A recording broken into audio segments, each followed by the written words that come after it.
ஹரே கிருஷ்ணா கிருஷ்ணா கிருஷ்ணா ஹரே ஹரே ஹரே ராமா ராமா ராமா ஹரே ஹரே. குட்டி கதைகள் 67. இதில் பகவான் கிருஷ்ணர் சைத்தன்ய மகாபிரபுவாக அவதரிக்கும் நோக்கத்திற்கான கதை காண்போம். முன்பு ஒரு சமயம், அதாவது புருஷோத்தமரான சீமன் நாராயணன் அவ்வப்போது இந்த பூவுலகத்தில் அவதரித்து பூபாரத்தை குறைப்பதாக வேத இலக்கியங்கள் பறைசாற்றுகின்றன. இந்த பூபாரத்தை குறைக்கும் வேலை பரம புருஷ பகவான் ஸ்ரீ கிருஷ்ணர் செய்யும் வேலை கிடையாது. இதை செய்பவர் பகவான் கிருஷ்ணரின் பிரதி பிம்பமான பெருமாள். இவரே சத்வகுண அவதாரத்தை மேற்கொண்டு ஜகத்தினை காக்கின்றார். இருப்பினும் வைவஸ்த மன்வந்தரமான 28வது திவ்ய யுகம் எனப்படும் துவாபர யுகத்தில் மேற்படி பூபாரம் குறைக்கும் தொழில் பகவான் கிருஷ்ணரின் அவதார காலத்தை ஒட்டி அமைந்தது. முழுமுதற் கடவுள் மற்றும் பரம புருஷ பகவான் ஸ்ரீ கிருஷ்ணர் அவதரிக்கும் போது இதர அவதாரிகளும் அவர் உடனே தோன்றுகின்றார்கள். விஷ்ணுவின் அம்சத்தில் அவர் அசுரர்களை வதைக்கின்றார். 2 காரணங்களுக்காக பகவான் கிருஷ்ணர் அவதரிக்கின்றார். ஒன்று சுவையான ஆன்மீக ரசத்தினை பருகுவதற்கு, மற்றொன்று பூவுலகில் தூய பிரேமை கொண்டு பக்தி தொண்டு ஆற்றுவது எப்படி என்பதை பறைசாற்றுவதற்காக. இப்பொழுது பகவான் கிருஷ்ணர் தனக்குள் நினைத்தார், இந்த புவனம் முழுவதிலும் என்னுடைய ஆளுமை நிரம்பி இருக்கிறது. ஆனால் பயம், மரியாதை நிமித்தம் வெளிப்படும் அன்பிடம் எனக்கு திருப்தி கிடையாது. என்னை முழுமுதற் கடவுளாகவும் தன்னை சேவகனாகவும் நினைக்கும் பக்தி என்னை கட்டுப்படுத்தாது. சில சமயம் எனது அன்னை என்னை கட்டி போடுகின்றாள். என்னை தனையன் என்று நினைத்து, இன்னும் சொல்லப்போனால் என்னை பேணி பாதுகாப்பு செய்பவள் தன்னால் என்னை கவனித்து கொள்ள முடியாது என நினைக்கின்றாள். எனது தோழர்களோ தோளின் மீது ஏறி அமர்ந்து, என்ன தலைவன் நீ, நாங்களும் உனக்கு சமம் ஆனவர்கள்தான் என கொக்கரிக்கின்றார்கள். எனது காதலி சற்றே கோபத்துடன் என்னை கடிந்து கொள்ளும்போது மாண்புக்குரிய வேத மந்திரங்களில் ஆழ்ந்துள்ள எனது மனம் பறிபோகின்றது. ஆக என்னுடைய இந்த தூய பக்தர்கள் புடைசூழ நான் பூ உலகில் பிறந்து வைகுண்டமும் அறிந்திராத லீலா வினோதங்களை புரிவேன். இப்படியாக என் பக்தர்கள் உடனான திவ்ய உறவை பறைசாற்றுவேன். இத்தகைய பரமான உறவு எனக்கே ஆச்சரிய புதிர் ஆனது ஆகும். யோக மாயையினால் கோபியர்கள் நான் தான் தங்களின் கள்ளக்காதலன் என்ற பிரமை பிடித்து அலைவார்கள். நானும் கோபியர்களும் யார் என்பதை அறவே மறந்து இருப்போம்.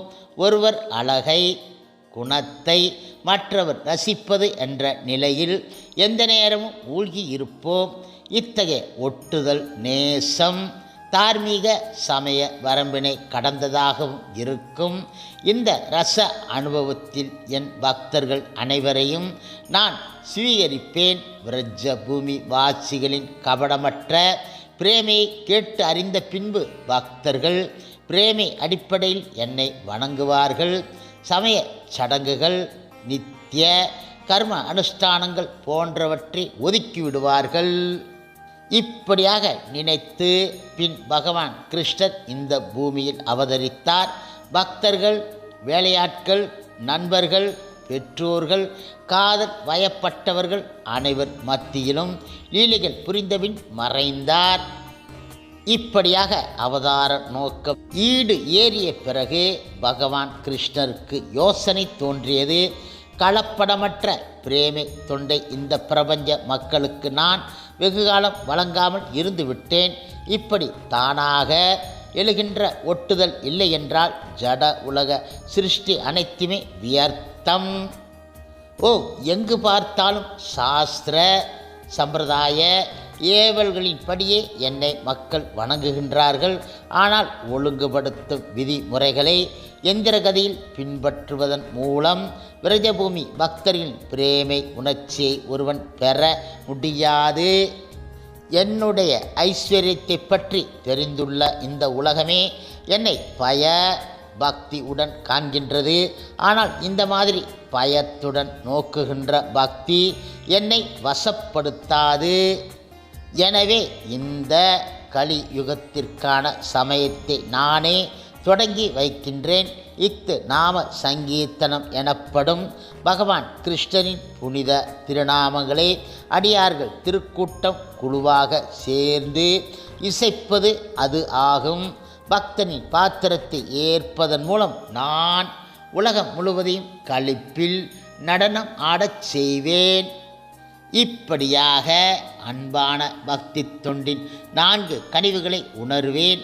இவ்வாறாக அன்பான பக்தி தொண்டை நானாகவே பயிற்சி செய்யும் முகமாக கற்றுத் தருவேன். ஏனென்றால் ஒரு பெரிய மனிதன் எதை செய்தாலும் சாதாரண மக்கள் அவனை பின்பற்றுவார்கள். எனது அங்க பரிவாரங்கள் ஒவ்வொரு யுகத்திற்குமான சமய விதிகளை வகுப்பார்கள் என்பது என்னவோ உண்மைதான். ஆனால் என்னால் மட்டுமே விரஜபூமி வாசிகள் ஆற்றும் அன்பான பக்தி தொண்டை நிலை நாட்ட முடியும். பக்தன் உருவில் மீண்டும் ஒரு தடவை பகவான் கிருஷ்ணர் அவதரிப்பதற்கு இந்த 2வது காரணமும் தவிர தனிப்பட்ட தன்மை கொண்ட இன்னொரு இரகசியமான காரணமும் இருக்கின்றது. கோபியர்கள் மத்தியில் காதல் லீலைகள் புரிந்து இன்ப ரசத்தை அருந்திய போதிலும் கிருஷ்ணரால் 3 அவாவினை நிறைவேற்ற முடியாது போயிற்று. எனவே தனது அவதாரம் முடிந்த பின்பு பகவான் கிருஷ்ணர் நினைத்தார், ஓ நானே நிலைத்த சத்தியம் ஆயினும் அனைத்து ரசங்களின் நோக்கமாக இருந்தாலும் என்னை வெல்லுகின்ற ராதாராணியின் அன்பு ஏக்கம் இருக்கின்றதே, அந்த சக்தியை என்னால் புரிந்து கொள்ளவே முடியவில்லை. உண்மையில் ராதாராணியின் அன்புதான் எனது ஆசான். நானோ அவளின் நடனம் ஆடும் மாணவன் என்பது அவளது அன்பு புது புது விதங்களில் என்னை ஆட்டி படைக்கின்றது. ஸ்ரீமதி ராதாராணியின் காதல் சுவையை நான் அனுபவிப்பதை விட அவள் அல்லவா தன் அன்பினால் 1 கோடி தடவை சுவைக்கின்றாள். அந்த ராதாவின் காதலை விட எதுவும் உயர்ந்தது கிடையாது. ஏனென்றால் அது முழுமையாக பரவக்கூடியது, இன்னும் விடாமல் பெருகி கொண்டு போகின்றது. அது துளியும் அதில் கர்வம் கிடையாது. ராதாவின் காதலை விட தூய்மையானது எதுவும் கிடையாது. பார்வையில் அது எப்போதும் கோணல் ஆனது போன்றும் வக்கரமானது போன்றும் தெரியும். ஓ ஸ்ரீமதி ராதிகா அன்பின் அதி உன்னத இருப்பிடம் நானே. அதன் இலக்கிற்குரிய இன்பத்தை நானே பருகுகின்றேன்.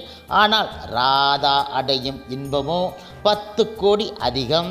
எனவேதான் முடியாமல் போனாலும் அத்தகைய இன்பத்தை சுவைப்பதற்கு நான் பித்தனாகி விட்டேன். அத்தகைய காதலின் இருப்பிடமாக நான் ஆனால் ஒழிய அதன் மகிழ்ச்சியை என்னால் அனுபவிக்க முடியாது என நினைத்தார் அவர்.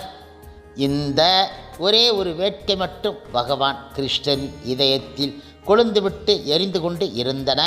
பிறகு தனது அழகைக் கண்டு பூரிப்படைந்த பகவான் கிருஷ்ணர் நினைத்து பார்த்தார், ஓ எனது அழகோ அளவில் இல்லாதது. ராதிகா மட்டுமே என் அழகின் முழு அமிர்தத்தை பருக முடியும். அதற்கான காதல் அவள் இடத்தில். அவளது காதல் முகம் பார்க்கும் கண்ணாடி போன்றது. அதன் தெளிவு ஒவ்வொரு கணமும் ஏறிக்கொண்டே போகின்றது. வரம்பற்ற எனது அழகு மேலும் பெருகுவது கிடையாது என்ற போதிலும் அஃது மேலும் மேலும் புது புது மெருகு சேர்க்கின்றது. இப்படியாக ராதாராணியின் அன்பு கண்ணாடியுடன் போட்டியிடுகின்றது. இப்படியாக எனது அழகும் அவளது காதலும் ஒன்றுக்கொன்று சளைக்காமல் ஏறிக்கொண்டே போகின்றன. பகவான் கிருஷ்ணர் நினைத்தார், ஓ எனது பக்தர்கள் என் அழகை தங்கள் அன்புக்கு தக்கபடி சுவைக்கின்றார்கள். எனது அழகு கண்ணாடியில் பிரதிபலிப்பதை பார்த்தால் அதை பருகுவதற்கு எனக்கே சபலம் பிறக்கும். என்னால் முடியாமல் போனாலும் நன்கு யோசித்த பின்பு எனது அழகை பருகும் ஒரே வழி ஸ்ரீமதி ராதாராணி இடத்தை பிடிப்பதுதான். மேலே சொன்னது பகவான் கிருஷ்ணரின் இரண்டாவது ஆசை. அவரது மூன்றாவது ஆசை இவ்வாறு வெளிப்பட்டது. ஓ அனைவரும் நானே பேர் இன்பம் என்கின்றார்கள். வாஸ்தவமாக உலகமே என்னிடம் இருந்தே இன்பத்தை பெறுகின்றது. ஆனால் எனக்கு யார் இன்பம் தருவது? என்னை விட 100 தடவை குண அதிசயங்கள் கொண்ட ஒரு நபரே என் மனதிற்கு இன்பத்தை தர முடியும். ஆனால் அந்த மாதிரி நபரை எங்கு போய் தேடுவது?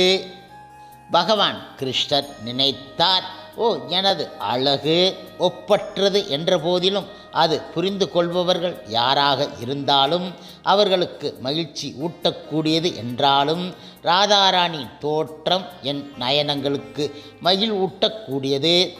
உலகிலும் என் வேணுகானம் அனைவரையும் மயங்கச் செய்யக்கூடியது என்றாலும் எனது காதுகள் ராதாராணி உதிர்க்கின்ற மதுரகரமான வார்த்தைகளை கேட்டே மயங்குகின்றன.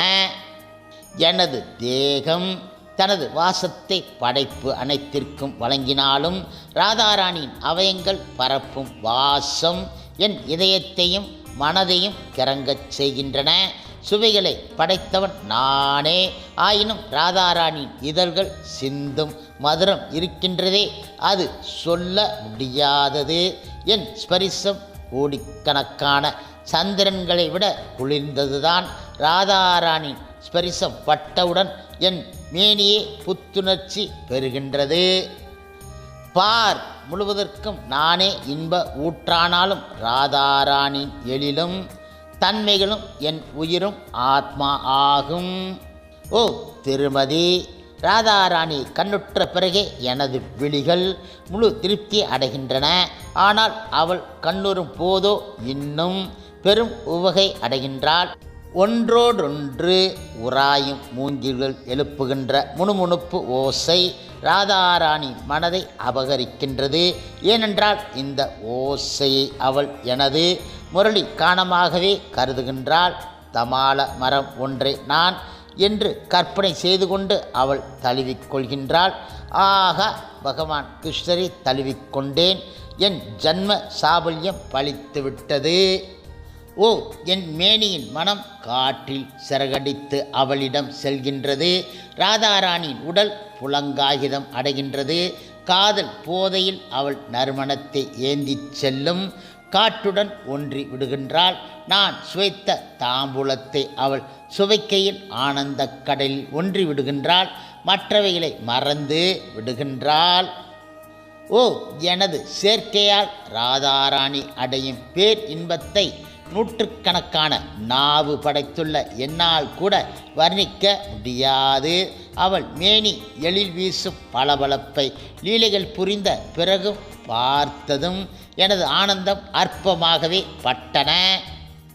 பால் இயல் வல்லுநர்கள் காதலன் காதலி அனுபவிக்கின்ற இன்பம் சமநிலை கொண்டது என கூறுகின்றார்கள். ஆனால் அவர்களுக்கோ தெய்வீக காதல் விருந்தாவனத்தில் எப்படி இருக்கும் என தெரியாது. ராதாராணி அனுபவிக்கின்ற விவரிக்க இயலாத இன்ப தாபத்தை கண்ணுற்ற பின்பு என்னிடம் ஏதோ தெரியாத சக்தி ஒன்று இருப்பது போன்றும் அது அவள் வாழ்க்கையை கட்டுப்படுத்துகிறது என்றும் எனக்கு தோன்றுகின்றது.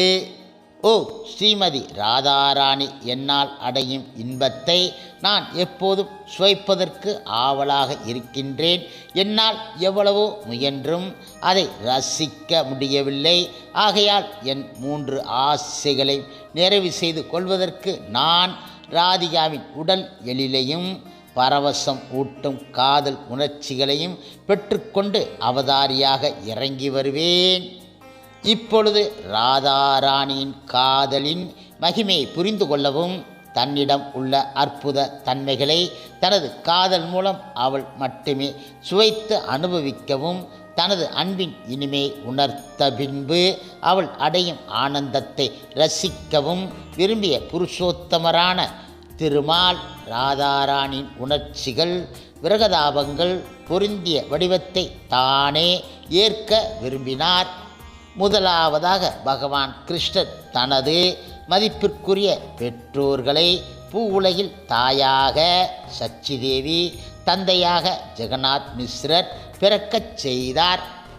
தவிர மாதேவேந்திர பூரி, கேசவ பாரதி, ஈஸ்வர பூரி, அத்வைத ஆச்சாரியர், சிவாச பண்டிதர், தாக்கூரா, ஹரிதாசா, ஆச்சாரிய ரத்னா, வித்யாநிதி முதலானோர்களையும் அவதரிக்கச் செய்தார். ஹரே கிருஷ்ணா கிருஷ்ணா கிருஷ்ணா ஹரே ஹரே, ஹரே ராமா ராமா ராமா ஹரே ஹரே. ஸ்ரீல பிரபுபாதரின் சேவையில் இஸ்கான் பக்தர்கள்